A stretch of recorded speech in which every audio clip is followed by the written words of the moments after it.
कितने लोग गिरफ्तार हुए, क्या कार्रवाई की जा रही है? कि आज 3 साइबर ठग पकड़े गए हैं।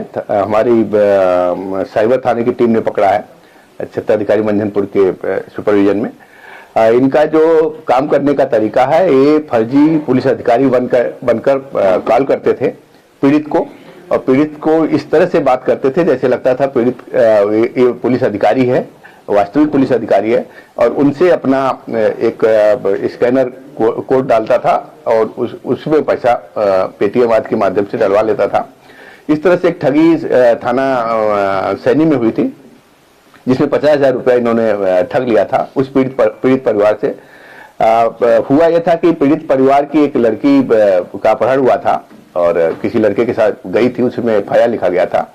लड़की तब तक नहीं मिली थी और इन्होंने उस FIR को साइबर जो यूपी कॉप के जरिए से FIR पूरा निकाला और उसमें फिर उस एड्रेस पे गए, एड्रेस से पूरी जानकारी करके फिर उनको ये बताया कि तुम्हारी लड़की की जानकारी हमें मिल गई है और हम लोग जल्दी उसको बरामद कर लेंगे। इस तरह से उनको भरोसे में लिया, फर्जी पुलिस अधिकारी बन के कॉल किया और उनसे 50,000 रुपये ठग लिए।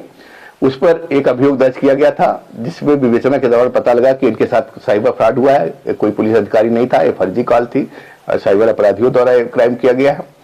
इसी तरह कुछ दिन बाद फिर मंझनपुर में भी एक इसी तरह के मुकदमे में जिसमें लड़की गायब थी, उसमें भी उसके परिजनों को भी वही उसी नाम से फोन करके पैसा लेने की कोशिश की गई, लेकिन वो उसमें पैसा ट्रांसफर नहीं हो पाया था। ये पूरा तीनों गैंग तीन मेंबर इस गैंग के पकड़े गए हैं। ये रहने वाले MP बॉर्डर और झांसी जनपद के हैं। इनके द्वारा इस तरह से कई फ्रॉड किए गए हैं लोगों के साथ, और इनका जो कहना था कि हम लोग यूपी कॉप से अपना इस तरह की FIR निकाल लेते हैं, फिर एक जो वेबसाइट है पंचायतीराज.up.nic से हम लोग उस गांव के प्रधान का पता ले लेते हैं, पूरे फैमिली के बारे में जानकारी करके इस तरह से ठगी का काम करते हैं। क्या क्या बरामद हुआ है? इनके पास से देखेंगे तो भारी मात्रा में सिम कार्ड और आधार कार्ड और इसके अलावा मोबाइल फोन बरामद हुए हैं। ये लगातार इस तरह के ठगी करते हैं। जो जिस अकाउंट में पैसा होता है वो उसको भी इसी तरह से प्रलोभन देके उसको तैयार कर लेते हैं कि तुम्हारे अकाउंट में पैसा आएगा और उसमें 10% तुम्हारा हो जाएगा, और वो सभी यहाँ पे तीनों पकड़े गए हैं। और इस तरह से जो ये फर्जी पुलिस अधिकारी बन के ठगी की जा रही थी उसमें सफलता मिली है। क्या कुछ पता चला कि सोच इनकी कैसे डेवलप हुई, कैसे ये सोचा कि ये काम करेंगे?